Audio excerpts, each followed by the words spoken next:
Good morning दर्शक बंधु आज 29 एप्रिल मंगलवार आसतु आज सकाळ किसी गुरुत्वपूर्ण खबर उपर नजर पकेबा। खबर भल लगे भिडियो गोटे लाइक और चैनल को निश्चित सब्सक्राइब करेंगे। प्रथम खबर कालबैशाखी वर्षा नहीं 9 जिला को ऑरेंज वार्निंग जारी। आसंता मे 1 तारिख जाए राज्य में बिजुली घड़घड़ी सह सतर्कवाणी जारी कर आज 9 जिला को ऑरेंज वार्निंग जारी कर बेले अन्य समस्त जिला को येलो वार्निंग जारी कर आंचलिक पाणीपाग केन्द्र। बालेश्वर, भद्रक, मयूरभंज, केउझर, गजपति, सुंदरगढ़, झारसुगुड़ा, संबलपुर और बरगढ़ को ऑरेंज वार्निंग जारी कर भुवनेश्वर स्थित आंचलिक पाणीपाग केन्द्र। तेज बाकी सबु जिला को झड़ वर्षा नहीं येलो वार्निंग जारी करा जायछि। तेज वर्षा सांगू किछि स्थान में कुआपथर पड़िबा नहीं कुआଯାଉଛି। या सहित 50 ରୁ 60 किलोमीटर बेगर पवन बोइबार संभावना रहुछि। तेज वार्निंग केवल आज नहीं बरं आसंता काली कालबैशाखी नहीं वार्निंग जारी करा जायछि। परवर्ती खबर आक्रमणकारी को सहयोग करथिले 15 काश्मीर युवक।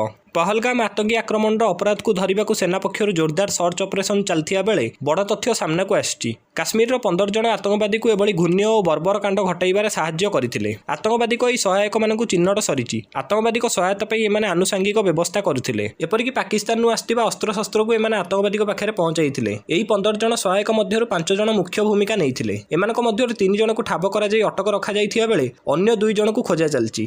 परवर्ती खबर मोदी को भेटिले राजनाथ। पहलगाम आतंकी आक्रमण को नहीं घन घन बैठक करुछंती भारत सरकार। गत राति प्रधानमंत्री नरेंद्र मोदी और प्रतिरक्षा मंत्री मध्य कथबार्ता होइथिया बेले आज पुणी बैठक होइछि। दिन 11टार प्रधानमंत्री प्रतिरक्षा मंत्री को भेटिए बोली जଣାपड़ी। पहलगाम आक्रमण तदंतर मिलुथिया बड़ बड़ तथ्य को नहीं प्रधानमंत्री आलोचना करेंगे प्रतिरक्षा मंत्री। प्रारंभिक तदंतर जଣାपड़ी आक्रमण 5 दिन पूर्व पहलगाम उपर ड्रोन उड़िथिबार देखिया मिलथिला। ड्रोन जरिया आक्रमण में रेक करथिले आतंकवादी बोली प्रारंभिक तथ्यरू स्पष्ट होइछि। एहा सह आतंकी 22 घंटा धरी पहाड़ी रास्तार चली चली बैसारण भ्याली उपर पहुंचबार भी जଣାपड़ुथिला। सेपटे सीमार एबे पाक सेना पक्षर अस्त्रविरति उल्लंघन जारी रही। चतुर्थ दिन में एलओसी रे फायरिंग करिछि पाक सेना। पड़ोशी सेना को कड़ा जवाब देउछंती भारतीय जवान। परवर्ती खबर ट्राफिक पुलिस भोगुचंती स्वास्थ्य समस्या। आईसीएमआर रिपोर्ट खुलासा पर बढ़िला चर्चा। अंशुघात, मानसिक रोग, फुसफुस कर्कट भली रोग हेबार आशंका थिबारु गवेषणार स्पष्ट होईछि। 45 डिग्री खरारे छिड़ा होथिबारु अंशुघात होई पारे। रास्ताघाट समस्या थिबारु यात्री घंटा घंटा धरी रास्तार छिड़ा होथिबारु यात्रीक चाप ट्राफिक पुलिस उपर पड़ुथिबारु मानसिक रोग हेबार संभावना रही। यासह धूली और दूषित वायु पर फुसफुस कर्कट हेबार संभावना रही। सुंदरगढ़, राउरकेला, संबलपुर जिले में ट्राफिक पुलिस आलोचना कर रिपोर्ट तैयारी करछंती डाक्टर अर्चना बारिक।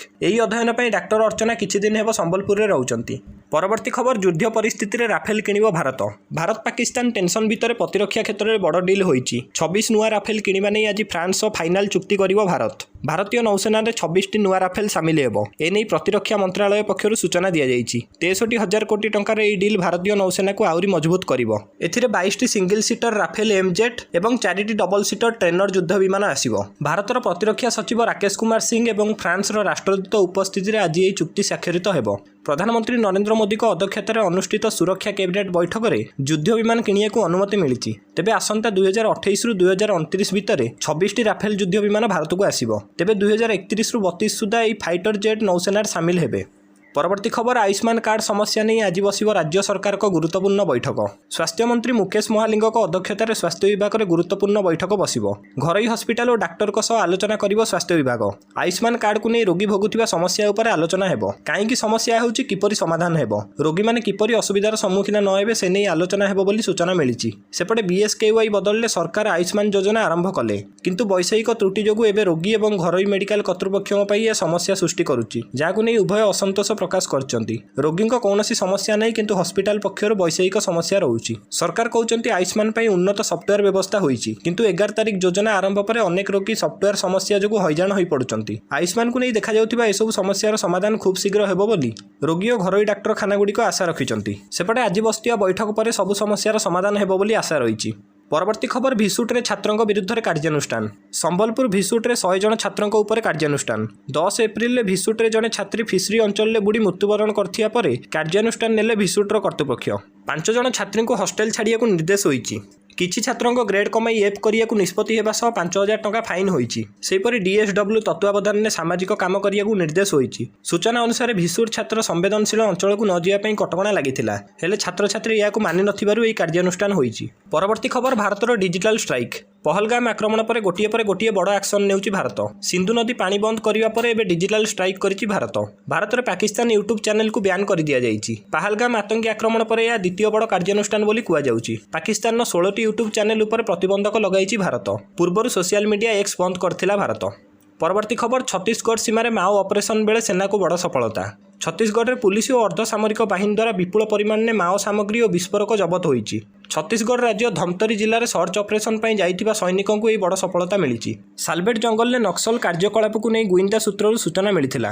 ଏହାପରେ ଡିଆର୍ଜି ଓ ସିଏଏଫ୍ ସୈନିକ ନକ୍ସଲ ବିରୋଧୀ ଅଭିଯାନରେ ବାହାରି 3ଟା କୁକୁର ବୋମା, 2ଟି ପାଇପ୍ ବୋମା, ଗୋଟିଏ ଟିଫିନ୍ ବୋମା ଜବତ କରିଥିଲେ। ବୋମାଗୁଡ଼ିକୁ ବିଡିଏସ୍ ନିଷ୍କ୍ରିୟ ଟିମ୍ ଦ୍ୱାରା ବୋମା ନିଷ୍କ୍ରିୟ କରାଗଲା।